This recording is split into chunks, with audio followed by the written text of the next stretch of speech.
afat dorëzimit dosjeve vendimeve gjyqësore më saktë në kryesekretari në afatet që parashikon ligji. Tashmë është viti i dytë dhe mund të bëhet krahasimi i statistikave me vitin 2014 dhe siç e pam gjithë ka një përmirësim të dukshëm të respektimit të afatit dorëzimit vendimeve gjyqësore. Kjo më vjen mirë ta them vërteton atë që mos dorëzimi në afat i vendimeve gjyqësore gjatë vitit 2014 nuk duhet të rëndojë mbi trupën gjyqësore, pasi është evidente që ka një përmirësim të jashtëzakonshëm. Pse e them këtë? Gjatë vitit 2014 Gjykata Administrative e Shkallës Parë Tiranë regjistroi gati 9700 çështje themeli. Nuk përmendim këtu çështjet që ne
jemi në situatën ndërkohë që fryma e ligjit është që gjithmonë i paditur duhet të jetë një organ i administratës publike, ne jemi sot në situatën ku i paditur mund të jetë dhe një qytetar.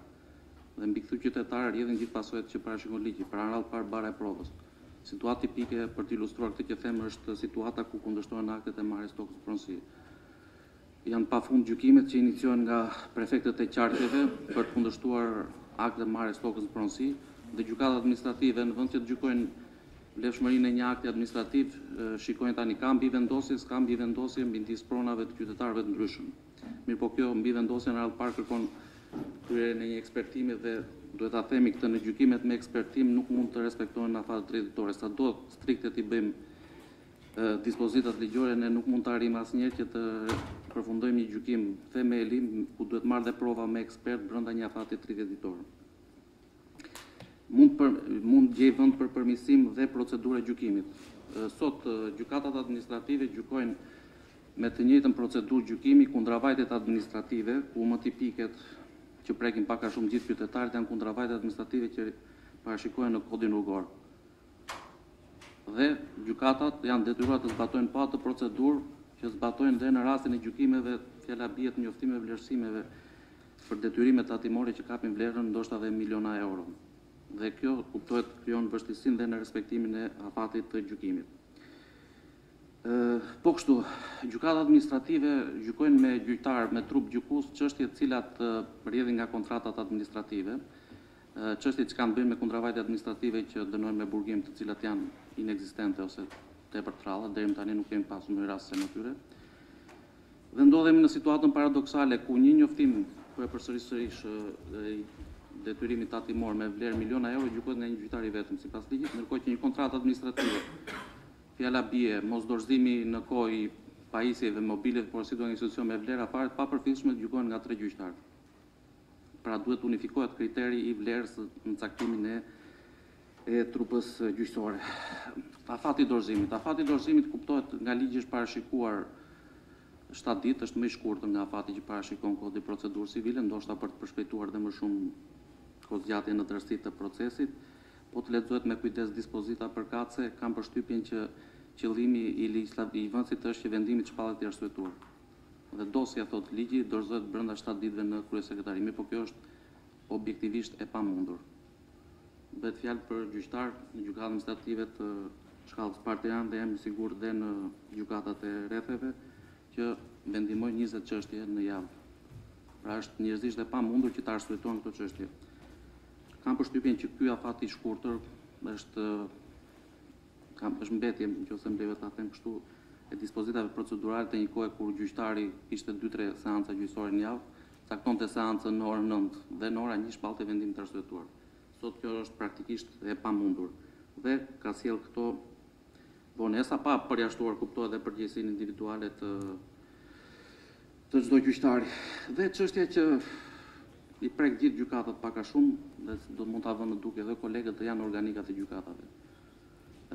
Kam përshtypjen që organikat e gjykatave nuk janë studiuar, trupa gjyqësore dhe administrata, po e quajmë këtë term përgjithshëm, nuk janë studiuar sa duhet.